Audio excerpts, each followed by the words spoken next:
Alright, this one from Rye Rosa says, considering that when we work out our lats, it supports our bench press, do you feel stronger after your double red extensor band training? So he's talking about these, which I showed earlier. Like I said, I don't do these during the training. I do them as a warm-up, and I only use one. I don't do two. The only time I'll do two is on an off day when I'm not doing grippers, because I find that that's probably a better time spent to try to help this recover at the same time while building the extensor. And yeah, it's basically the same principle. The antagonist muscles, that's what you need to work.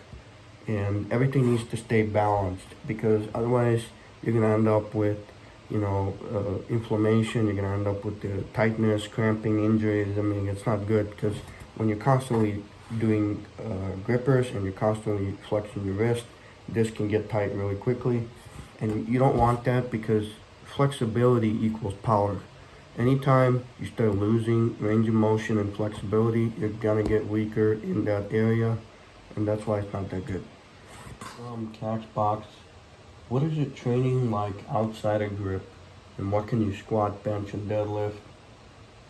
Is there anyone else in your family who you believe has the same crush potential as you, and when did you first realize you had a gift for it? As far as for the training outside of the gym, recently I've incorporated deadlifts, so far my best deadlift has been 385,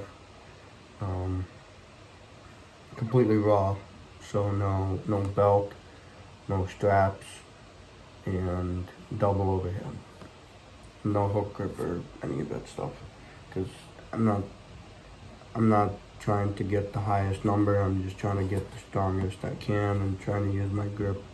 So yeah, this bench and squat I've done the most was 275 for 3, and I've done 205 for 1 on the bench. Those are all in pounds, by the way, in case there was one person who was like, wow, that's pretty strong. Yeah, it's not that big. And as far as the family question, no, but there's a good amount of people in my family who have good strength genetics, and some of them have pretty strong hand and wrist, but it's not that good, but it's decent. It's respectable. When I first realized I had a gift for it, well, I kind of always knew that I had strong hands, because it was always something that people would notice about me. If we're doing something strength related, or if you meet someone, give them a handshake or something like that. Not that I would, do that, but it's just, when you're a kid and you have big hands for your size and for your age, it draws some attention to people when they first meet you, or family members who don't see you for a while and you grow and all that stuff.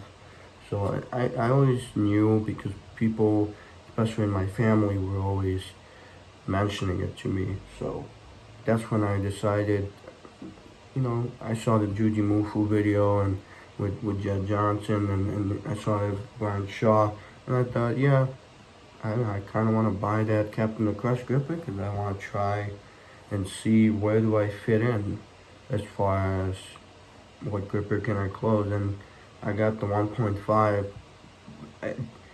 Now I look back, it's like you bought a 1.5 as a first gripper, which for most people is like, that's not a first gripper for most people. But I didn't want to only close a 1, because I thought, I don't think the 1 is that difficult.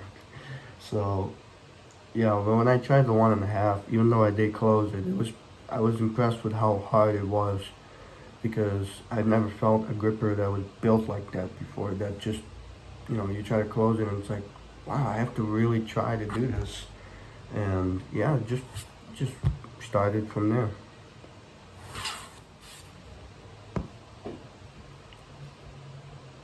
This next one from Sebastian Berg says, which are the toughest gripper certifications you think you can realistically complete?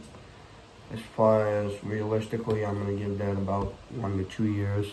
I hope to, realistically speaking, I think I will get the 4 cert, the GHP9 cert, and I will try also the Mass Monster ladder. I will try to climb up on that one, try to get the Mass Monster 8 at least, and I'm gonna try to do it all with a credit card set, so no one can beat that. How often do you train grip? About a grip in general, I would say about three days a week for the most part.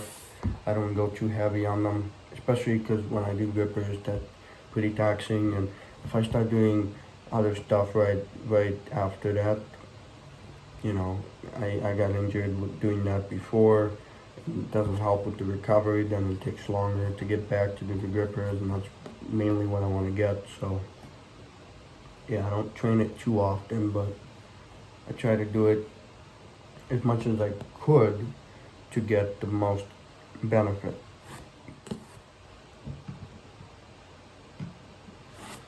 And this one is from Mercender. It says, how do I become a Chad like you? Well, you gotta be pretty good at grip. I would just put it at that. This one's from Vihan. Any intentions of starting arm wrestling? Well, I touched on this before, but no, because mainly the recovery is really difficult to do. Really difficult to do a lot of arm wrestling at the same time do really good at grippers or stay in around the same level, because it's just really it really stresses out your joints, your ligaments, the tendons, and grippers does the same thing, and it doesn't sit well with me. So in the future, if I was going to do arm wrestling, I would probably do it after I achieve all the gripper feats that I want to achieve. This one is from, that's a lot of questions, wow. This one is from name I cannot pronounce, but it looks like something that Elon Musk would name his next kid after. Alright, so first one, again, I'm going to do the speed round things. Do you train your grip in other ways, or do you train grippers mostly? Grippers mostly. How much can you double overhand? Do you think the grippers help with your deadlift grip? Yes, I do think it helps. Most of the double overhand was 385, but it's also my max deadlift, because that's the only thing I do for deadlift, just double overhand or thumbless. I've done 345 thumbless, monkey grip they call it. But yeah. Do you think that training heavier grippers that you can close will help you close a gripper that you're stuck on? No, not really. I would say could, but don't do it too often, because it's too much taxing.